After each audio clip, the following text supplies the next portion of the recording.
Assalamualaikum warahmatullahi wabarakatuh. Jumpa lagi di Bicara Sehat RSUI. Perkenalkan, saya Ahlul Krisdiantoro, audiologis Rumah Sakit Universitas Indonesia. Nah, di kesempatan yang berbahagia ini kita akan membahas tentang mikrotia, yaitu telinga kecil. Tentunya saat ini saya tidak sendirian. Saya ditemani oleh pakar-pakar yang luar biasa. Di samping saya ada Profesor Dr. Mirta Hediadi Raksadiputro, biasa dipanggil Prof. Cita. Halo, apa baik ya dok, alhamdulillah. Dan ada satu lagi yang tampan di ujung sana, ada Dr. Fikri Mirza Putranto, SPTDKLK. Selamat datang dokter. Terima kasih Lun. Aduh, dari mana tadi kayaknya tambah seger banget ini. Oke, yang pertama aku langsung aja nanya ya ke Prof ya. Jadi sebenarnya mikrotia itu apa sih Prof? Ya, jadi seperti tadi Ahlun juga udah ngomong ya, mikrotia itu sebenarnya orang awam tuh ngelihatnya adalah telinga kecil. Sebenarnya telinga kecil tuh gimana sih? Jadi telinga yang kecil yang dia mana seorang anak mungkin ya ketika dia lahir dari kecil itu daun telinganya tidak sama seperti yang anak-anak normalnya. Dia bisa sendirian, bisa cuma satu sisi, bisa juga dua sisi. Nah, untuk ukuran kecilnya itu pun juga ada grade-nya atau ada stadiumnya ya. Ada yang misalnya kita sebut untuk yang mikrotia grade 1 atau dia kecilnya hanya kalau kita lihat tuh nanti mungkin kita bisa lihat ya misalnya daun telinga. Sebenarnya dari daun telinga itu ada 9 aesthetic ear unit. Nah, di 9 aesthetic ear unit itu tuh kayak kalau daun telinga, kalau kita lihat nih contoh telinga Ahlun dulu deh. Ada yang lengkung paling sini kan. Nah, itu kita sebut helix, terus anti helix, ada tragus, anti tragus dan lobul gitu ya. Nah, itu semuanya itu kan ada 9 tuh konsep untuk suatu daun telinga.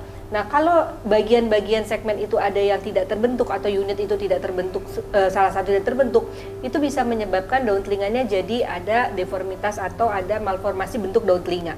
Nah, dia itu bisa disebut grade 1, jadi dia bisa lebih kecil atau dia juga ada kelainan misalnya dia jadi caplang atau dan sebagainya. Atau dia juga ada beberapa struktur unit yang hilangnya lebih banyak dan ukurannya jauh lebih kecil lagi, tapi masih ada lobulnya atau masih ada helixnya masih ada, itu mungkin nanti grade 2. Kalau dia lebih kecil lagi sampai akhirnya cuma ada lobul kecil itu dan daun telinganya sama kecil, kita sebut grade 3. Bahkan ada yang sampai anotia. Apa tuh anotia? Anotia itu kalau dia tidak terbentuk sama sekali sampai lobul pun tidak ada. Nah, seperti itu. Nah, sering sekali juga mikrotia itu tidak hanya bentuk daun telinganya aja yang terjadi deformitas atau kelainan bawaan atau kelainan kongenital, tapi kan kalau kita lihat tuh telinga itu kan buat mendengar ada lubang kan, ada lubang. Nah, ada beberapa kasus yang lubangnya itu juga tidak terbentuk. Mungkin nanti dokter Caca yang akan menerangkan lebih jauh apa sih fungsinya untuk lubang itu. Nah, itu disebut atresia liang telinga.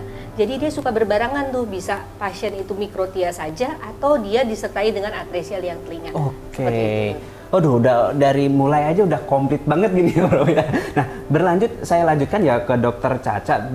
Tadi Prof. Cita juga sempat menyebutkan bahwasanya atresia juga bisa disebabkan ataupun grade yang ketika itu sudah mencapai grade 4 itu juga tidak terbentuk liang telinga. Nah, kalau dari sisi deteksi dini ada nggak sih dok? Atau ciri khas tertentu atau yang bisa dilihat apakah itu dari kandungan atau baru lahir baru ketahuan kalau untuk dari liang ini?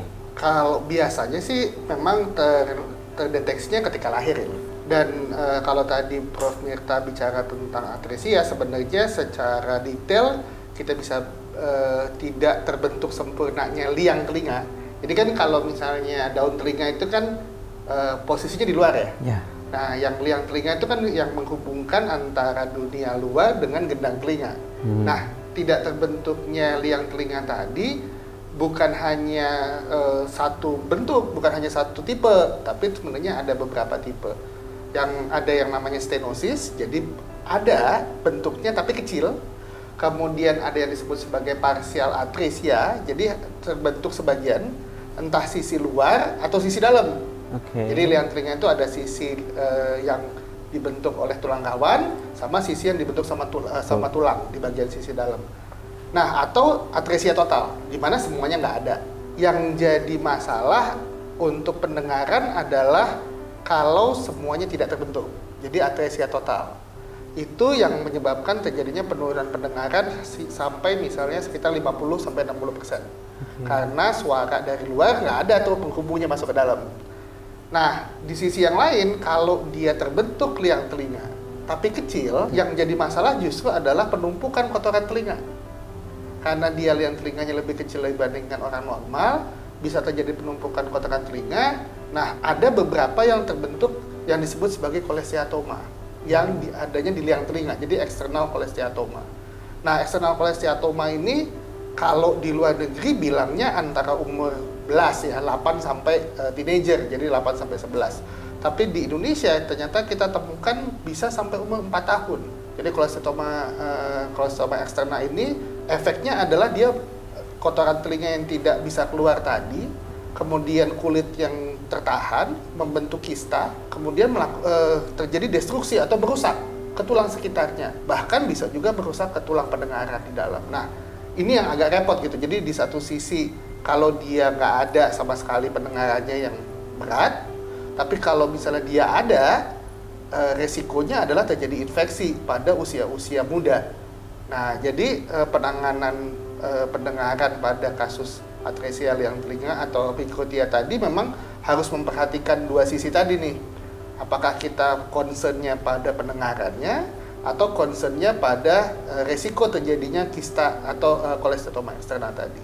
Oke, jadi kalau dari liangnya sendiri mulai itu ada yang lubangnya kecil ataupun tidak ada sama sekali, itu bisa tentunya menyebabkan gangguan pendengaran yang berbeda pula grade-nya ya dok. Betul. Ya? Penurunannya pun berbeda, ada yang dari ringan sampai dengan berat mungkin tadi yang disampaikan. Nah, kalau dari Prof Cita, kalau memang si anak ini sudah dikatakan semisal nggak ada liangnya sama sekali, apakah itu harus segera dilakukan, semisal dilubangi, dibuatkan liang telinga, atau dibentukkan daun telinga, itu mulai usia berapa atau sesegera mungkin, Prof? Jadi sekarang kita kalau ngomong bicara gini kan jadi ada beda prinsip gitu ya. Prinsipnya di sini maksudnya adalah satu fungsional, dan satu lagi estetik. Yeah.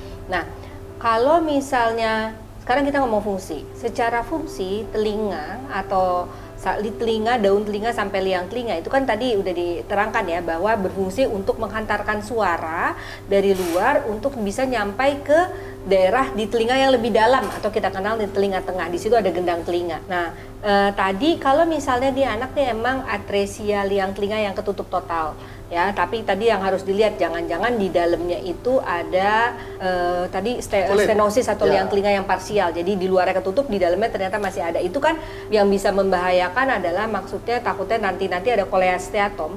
Yang jadi masalah kalau misalnya kami dari segi rekonstruksi atau untuk estetik daun telinganya itu jangan-jangan nanti begitu kita operasi, kita bikin daun telinga, kita pasang implan, si kolesteatoma itu malah jadi sumber infeksi. Nah, itu kan bermasalah.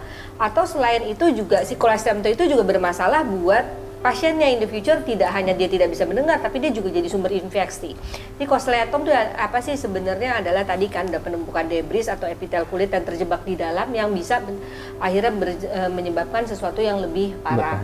Nah, kalau indikasinya emang misalnya kita ngomong hearing dulu deh, dia liang telinga hearing kan kadang-kadang kan orang tua dia stenosis atau atresia liang telinga tidak bisa melihat nih sebenarnya dia yang tipe apa.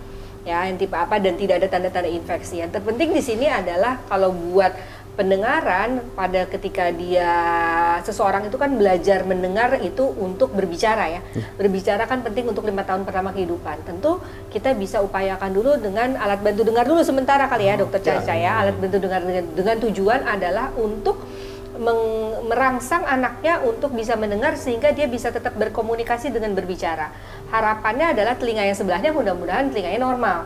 Jadi dia bisa dari satu sisi, yang sisi ini tidak terlalu membuat seorangnya jadi impairment, tidak bisa berbicara akhirnya. Tapi kalau misalnya ternyata ada tanda-tanda dia stenosis, ada tanda-tanda radang atau ada tanda-tanda inflamasi, ada sesuatu yang belum sampai karena gini. Kapan sih rekonstruksi mikrotia itu dilakukan? Biasanya kami melakukan itu pada usia kurang lebih 6 tahun, usia prasekolah. Dan satu lagi, lingkar badan anaknya itu juga harus minimal 60 cm. Kenapa tuh 60 cm? Karena nanti buat implan itu kan biasanya kita pakai dari tulang rawan iganya. Nah kalau iganya terlalu kecil, terlalu tipis dan terlalu itu, kita tidak punya bahan untuk bikin membentuk daun telinganya itu. Jadi kita persyaratan 60 cm. Nah kalau dalam durasi dari nunggu dia lahir sampai 6 tahun itu ternyata dia ada infeksi, ada apa, tentu yang kita utamakan bukan estetiknya, tapi infeksinya, fungsinya. Nanti takutnya dia merusak tidak hanya liang telinganya aja, tapi dia merusak daerah telinga tengahnya ya Dokter Caca ya. Iya, bahkan bisa ke telinga dalam. Begitu jadi dalam. akhirnya yang tadi tuli konduktif, iya. akhirnya jadi tuli syaraf. Jadi itu yang harus, jadi kita harus lihat case by case dan permasalahannya apa. Tapi kalau semuanya baik-baik aja nggak ada tanda itu ya biasanya kita tidak sesegera mungkin bikin liang telinganya. Untuk kalau tadi Ahlun bilang sesegera mungkin nggak sih, kalau masalahnya buat hearing, buat fungsi, ya kita bisa pakai alat bantu dengar dulu sampai dia at the time dia. Kalau untuk dari sisi diagnostik fungsi pendengarannya sendiri, kalau dari sisi Dokter Caca, apa sih dok yang biasanya dilakuin gitu untuk anak ini agar bisa tegak? Karena kalau kita orang awam kan mikirnya, gimana orang nggak ada daun telinganya, nggak ada telinganya, gimana cara periksanya? Nah, boleh dijelaskan nggak dok seperti apa? Baik, jadi prinsipnya sebenarnya menjadi sangat penting pada anak yang lahir dengan mikrotia itu untuk mengidentifikasi fungsi pendengaran. Kita bisa lihat bahwa mikrotia kan bisa tadi Prof. Cita cerita ada yang unilateral, jadi satu sisi, atau ada yang bilateral. Tapi jangan salah bahwa yang unilateral pun bisa saja di sisi telinga normalnya malah tuli. Jadi justru yang mendengarnya adalah di sisi yang ada kelainan bentuk daun telinga. Jadi identifikasi fungsi pendengaran harus dikerjakan sebelum usia 6 bulan. Yang jadi masalah adalah pada sisi yang tidak ada daun telinganya, tentu kita tidak bisa pakai alat sederhana, misalnya OAE. Yang kan sekarang ini kan kita lagi banyak nih untuk mau pengadaan OAE, supaya OAE itu bisa banyak di rumah sakit dan sebagainya. Itu kan yang paling sederhana ya, Don ya. Nah, kita harus menggunakan pemeriksaan BERA, dan BERA-nya pun BERA khusus ya. Ahlun mungkin juga pengalaman kalau misalnya dapat kasus yang ini soalnya ini jagoan kita nih untuk bikin pemeriksaan pendengaran. Jadi kalau misalnya dapat kasus yang mikrotia, tentu pemeriksaannya lebih rumit karena tidak bisa hanya pakai insert, mesti pakai headphone, mesti pakai bone dan sebagainya untuk menentukan fungsi sarafnya di sisi yang mengalami gangguan bentuk ini normal apa enggak. Terus yang kedua sisi sebelahnya bagaimana, gitu kan? Nah, jadi secara teknis memang lebih sulit untuk menentukan fungsi pendengaran pada anak-anak dengan mikrotia. Tapi itu harus dikerjakan sebelum usia 1 tahun. Oke, tentunya sahabat RSUI semuanya sudah paham lah, lebih jelas lagi setelah dijelaskan oleh Prof. Cita dan juga Dr. Fikri. Jadi sederhananya adalah kita perlu diagnostik tegak dulu dari fungsi pendengarannya, apakah anak ini mengalami ketulian atau tidak, kita atasi dari sana. Kemudian urgensinya untuk ke arah rekonstruksi mungkin nggak yang harus dilakukan saat itu juga ya Prof ya. Jadi kita tegakkan dulu diagnostiknya, gangguan pendengaran bisa diatasi dengan pemakaian alat bantu dengar. Betul. Nah, tapi alat bantu dengarnya khusus ya Lun, alat bantu dengar tipe hantaran tulang. Nah, kalau untuk alat bantu dengar tipe hantaran tulang itu sendiri di RSUI bisa dilakukan apa tidak dok? Sebenarnya bisa, kita bisa lakukan di RSUI, kita ada beberapa yang vendor yang bekerja sama dengan RSUI untuk pemasangan alat bantu dengar hantaran tulang, dan ini menjadi penting. Pada zaman dulu kalau misalnya dia satu sisi kadang-kadang tidak terlalu difikirkan, padahal kita tahu bahwa pada fungsi pendengaran itu bukan hanya untuk mengetahui mendeteksi bunyi, tapi juga untuk lokalisasi sumber bunyi. Dan itu membutuhkan informasi dari dua sisi yang sama. Jadi kadang-kadang ada orang tua bilang, lah kan sisi sebelahnya dengar, nggak perlulah dipasang yang sisi sebelahnya. Akibatnya adalah bahwa anak-anak ini akan mengalami suatu hambatan di kemudian hari ketika dia bicara di tempat bising. Jadi karena fungsi otaknya tidak mendapatkan stimulasi yang sama dari sisi yang mengalami gangguan dan tidak mengalami gangguan bentuk tadi, sehingga kemampuan mendeteksi sumber bunyi itu menjadi berkurang. Jadi tren yang ilmu yang ada saat ini yang terakhir adalah bahwa walaupun dia satu sisi, tetap dipasangkan alat bantu dengar hantaran tulang, sehingga dia bisa mendapatkan informasi yang baik walaupun belum dibuatkan daun telinga ataupun liang telinga. Oke, kalau kita sudah dapat nih guide-nya ketika mengalami gangguan pendengaran, artinya butuh rehabilitatifnya. Saya kembali lagi ke Prof nih. Kalau sepengalamannya Prof, kendala apa sih Prof yang biasanya terjadi ini secara teknis dalam menangani pasien yang mikrotia ini, teknis dalam pengerjaannya ataupun secara emosi? Karena kan kita ngomongin juga secara estetika ya. Nah, bagaimana cara Prof ataupun kita edukasi ke masyarakat pentingnya atau menerima atau bagaimana Pak? Enaknya bagaimana dalam penanganan mikrotia ini untuk kasus-kasus yang secara emosional juga? Mikrotia itu emang kalau kita bisa bayangkan itu kan adanya seseorang lahir dengan tidak terbentuknya daun telinga. Tentu akan bisa menimbulkan aspek psikologis. Tidak hanya untuk si anak, si pasiennya, namun juga tentu untuk orang tuanya. Nah, jadi yang harus disiapkan itu sebenarnya suatu orang tua dan anak itu harus dipersiapkan. Karena untuk menguatkan mental si anak itu tentu dia membutuhkan dukungan dari orang tuanya. Jadi acceptable dari orang tuanya itu sangat diperlukan. Kita bisa mengerti pasti awal-awal orang tua akan terkaget dan mungkin ada adaptasi dulu dengan keadaan yang didapatkan dari anaknya. Namun setelah berjalannya waktu tentu setelah memahami bahwa selain kelainan ini yang lain-lain mungkin alhamdulillah masih normal. Si anak ini juga tetap masih bisa berfungsi dan melakukan aktivitas seperti biasa dan bila bisa menerima, dan yang terpenting adalah biasanya yang bisa juga mendukung adalah orang tua berusaha mencari apa sih titik unggul atau titik bakat anaknya yang lain. Karena soal anak itu dalam pertumbuhannya, dalam perkembangannya dia tentu memerlukan confident. Kalau dia sudah mempunyai suatu kelainan yang membuat dia menjadi tidak confident, itu kan dia tidak baik ke depannya in the future dalam bermasyarakat.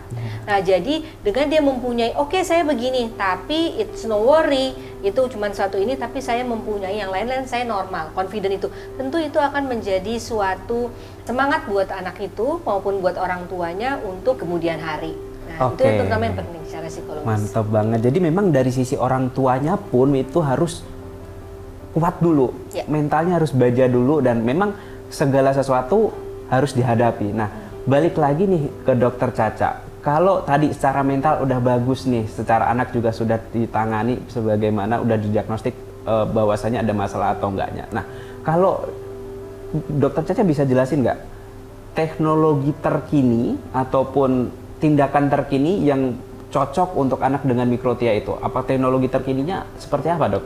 Baik, jadi biasanya kita bicara tentang sekarang kita bicara tentang bagaimana menangani pendengaran, gitu ya, pada kasus anak dengan mikrotia. Jadi yang pertama adalah bahwa ketika kita sudah lakukan diagnosis tadi Lun, bahwa ternyata dia hanya bermasalah di akses masuk, maka kita dengan sesegera mungkin memasangkan alat bantu dengar hantaran tulang.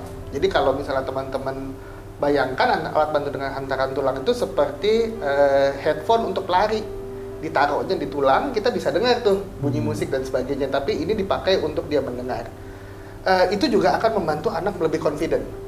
Kenapa? Karena dia lebih mudah mengakses dunia luar, dia tidak punya hambatan untuk mendapatkan berkembang secara fungsi bicaranya. Selanjutnya, ketika dia sudah sampai pada usia yang lebih lanjut, nah itu tergantung nih Lun. Kalau dia bilateral, biasanya kita akan lebih dini melakukan pemasangan yang disebut sebagai implanted hearing device. Jadi dengan syarat bahwa memang tidak ada harapan untuk dibuatkan liang telinga. Jadi biasanya kalau misalnya secara konsensus di luar negeri itu pada usia 3-4 tahun, kalau ini yang murni yang tidak terbentuk liang telinga ya, itu kita akan lakukan CT scan. Jadi itu tadi dalam rangka mempersiapkan anaknya untuk melakukan rekonstruksi daun telinga. Jadi biasanya kalau tadi Prof cerita tentang dikerjakan di usia 6-8 tahun, maka sebenarnya pemasangan alat bantu itu yang ditanam itu bisa dilakukan pada usia 4-5 tahun sekarang. Jadi lebih dini anak mampu mendengar mendekati normal gitu ya di situ, karena dianggap tulang yang di dalamnya itu memang sudah sesuai dengan sudah bisa dipasangkan alat. Tapi kalau misalnya dia sebenarnya masih bisa dibuatkan liang telinga, maka tentu kita akan ikut nih sama proses rekonstruksi. Jadi dari CT scan ini kita bisa hitung probability atau kemungkinan manfaat dari membuatkan liang telinga. Apakah hasilnya akan baik atau hasilnya akan tidak bermanfaat atau bahkan bahaya.